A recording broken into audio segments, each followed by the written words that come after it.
जोशीमठ में लोगों के बीच दहशत।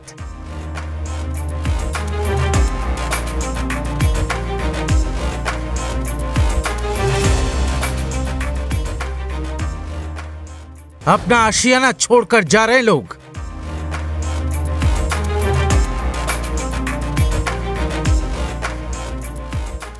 गली गली, मकान मकान, सिर्फ दरारें।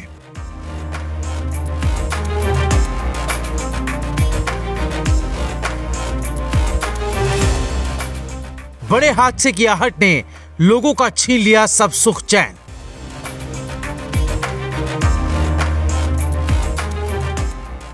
रुद्रप्रयाग की घटना ने बजा दी खतरे की घंटी।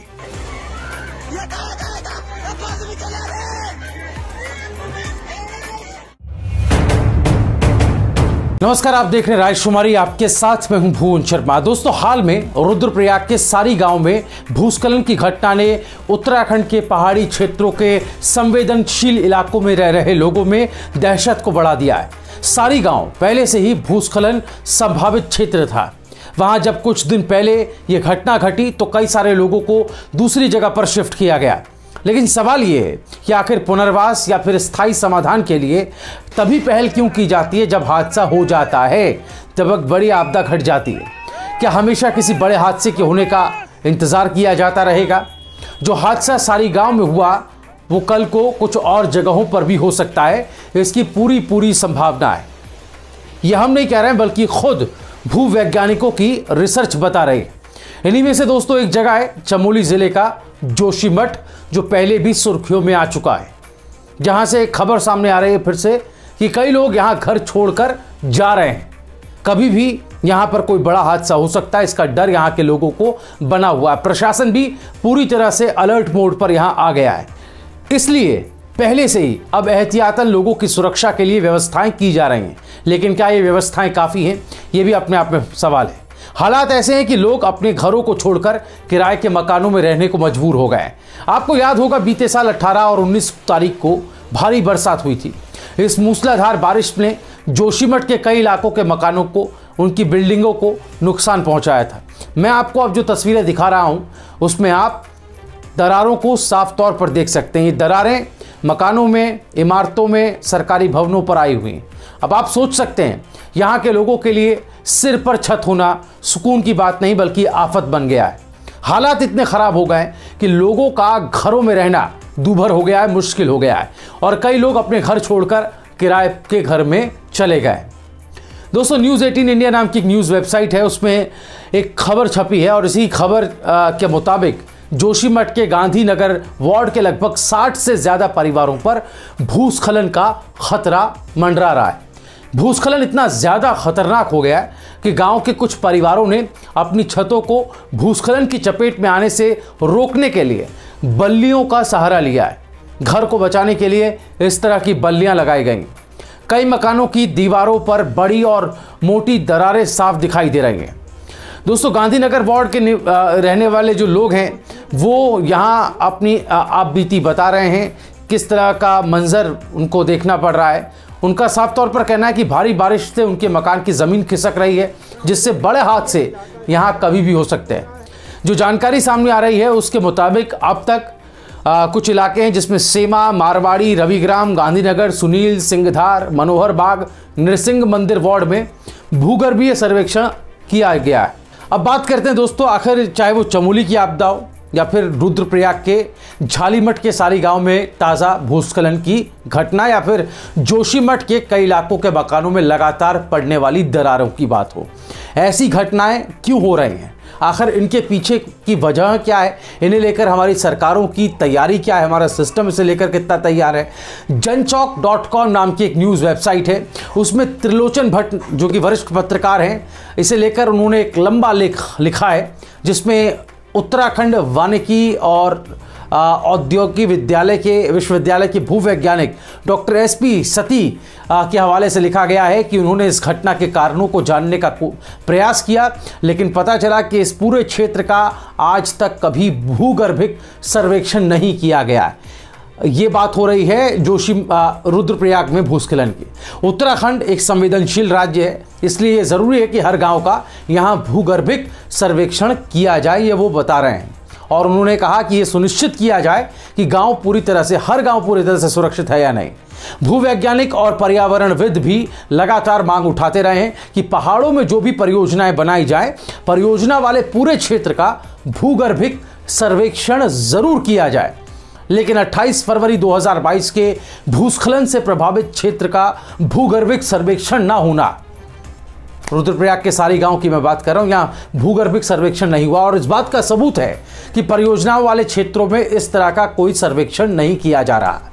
दरअसल जो प्रभावित गांव है सारी, उसके ठीक सामने 2 बड़ी परियोजनाएं चल रही हैं।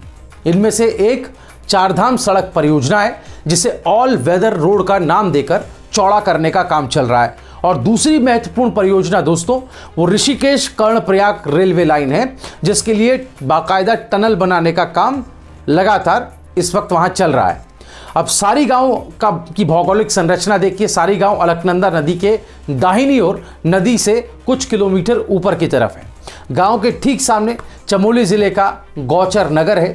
गौचर से बद्रीनाथ हाईवे गुजरता है, जिसे ऑल वेदर रोड के नाम पर चौड़ा किया जा रहा है। उधर ऋषिकेश कर्णप्रयाग रेलवे लाइन के लिए यहां सुरंग बाकायदा बनाई जा रही है और गौचर में रेलवे का अंडरग्राउंड स्टेशन भी बनना है। अब ये बताया जा रहा है कि यहां डबल सुरंग बनाई जा रही है। इस रेलवे लाइन के निर्माण में टनल बनाने के लिए विस्फोटकों का इस्तेमाल किया जाने का लगातार इस तरह के आरोप लगाए जाते रहे हैं स्थानीय लोगों द्वारा। निर्माणाधीन रेल लाइन के आसपास के गांव के लोग लगातार जमीन कांपने की शिकायत अक्सर कर रहे हैं। जमीन धंसने और घरों में दरारें आने संबंधी शिकायतें भी लगातार संबंधित अधिकारियों तक पहुंचाई जा रही हैं। ये कंप्लेंट्स लगातार आ रही हैं। इन परिस्थिति के बीच निर्माणाधीन रेलवे लाइन से कुछ ही किलोमीटर की दूरी पर सारी गांव में भूस्खलन हो जाता है। भूस्खलन की घटना को टनल बनाने में कथित रूप से इस्तेमाल किए जा रहे विस्फोटकों के संदर्भ में देखा जा रहा है।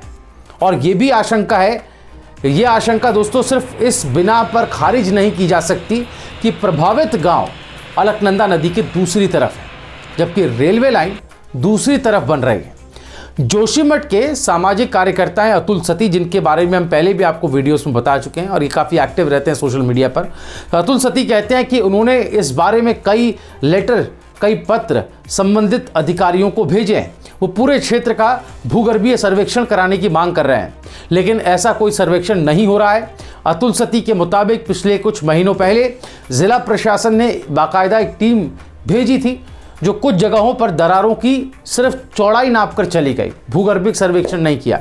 इसके अलावा कोई कदम नहीं उठाया गया, ये आरोप लगा रहे हैं, जबकि स्थितियां लगातार गंभीर और चिंताजनक होती जा रही हैं। दोस्तों आपको बता दूं कि जोशीमठ के मामले में 1976 में तत्कालीन गढ़वाल आयुक्त यानी गढ़वाल के कमिश्नर उस वक्त के महेश चंद्र मिश्रा, इनकी अध्यक्षता में एक समिति गठित की गई थी, जिसकी रिपोर्ट में साफ कहा गया कि जोशीमठ के साथ ही पूरी नीति और माणा घाटी भी भूस्खलन के मामले में बेहद संवेदनशील है। इसके बावजूद यहाँ बड़ी बड़ी परियोजनाएं खड़ी की गई हैं, जिनके बेहद गंभीर नतीजे आने वाले भविष्य में सामने आ सकते हैं। दरअसल मिश्रा समिति की रिपोर्ट में साफ तौर पर उल्लेख किया गया है कि जोशीमठ एक मोरेन पर बसा हुआ शहर है। अब मोरेन क्या होता है पहले आप ये समझ लीजिए। ग्लेशियर पिघलने के बाद जो मलबा बच जाता है वो मोरेन कहलाता है। रिपोर्ट कहती है कि इस क्षेत्र में कोई भी बड़ा निर्माण काम नहीं किया जाना चाहिए। इसके बावजूद जोशीमठ के आसपास के इलाके में जल विद्युत परियोजनाएं बनाई गई हैं और कई निर्माणाधीन हैं, यानी यहां निर्माण चल रहा है। पिछले साल 7 फरवरी को जो जल प्रलय हुई, जो आपदा आई, उस घटना में बड़े लेवल पर, बड़े तौर पर जनहानि का कारण यही परियोजनाएं बनी थी। दोस्तों राजकुमारी ने पहले भी इस मसले पर काफ़ी कवरेज की है। ऊपर आई बटन है, उस पर आप क्लिक करेंगे तो पहले सारी जो डिटेल हमने बताई हैं वहाँ आपको मिल जाएंगी और ग्राउंड की रिपोर्ट पूरी मिलेगी। बाकायदा तस्वीरों के साथ ये रिपोर्ट तैयार की थी, जो आपको देखने को मिलेगी। और हम लगातार ऐसे जन सरोकार, जन सुरक्षा से जुड़े मुद्दों को प्राथमिकता में रखते हुए आपके बीच लाते रहे हैं, उठाते रहे हैं। आपसे हमारी बस इतनी गुजारिश है कि हमारी इस कोशिश में आप हमारा साथ दें, ऐसे वीडियोस को ज़्यादा से ज़्यादा शेयर करें। नीचे थैंक्स बटन आपको दिखाई दे रहा है, हमें आर्थिक सहयोग करने के लिए इस बटन पर जाएं और लगातार इस तरह की समस्याओं का स्थायी समाधान निकल सके। हमारा मकसद है हकीकत से लोगों को रूबरू कराया जाए। इन तमाम घटनाओं पर दोस्तों आप अपनी राय हमें कमेंट में ज़रूर बताएं और ऐसे ही वीडियोस को देखने के लिए अभी रायशुमारी चैनल को सब्सक्राइब कर लें।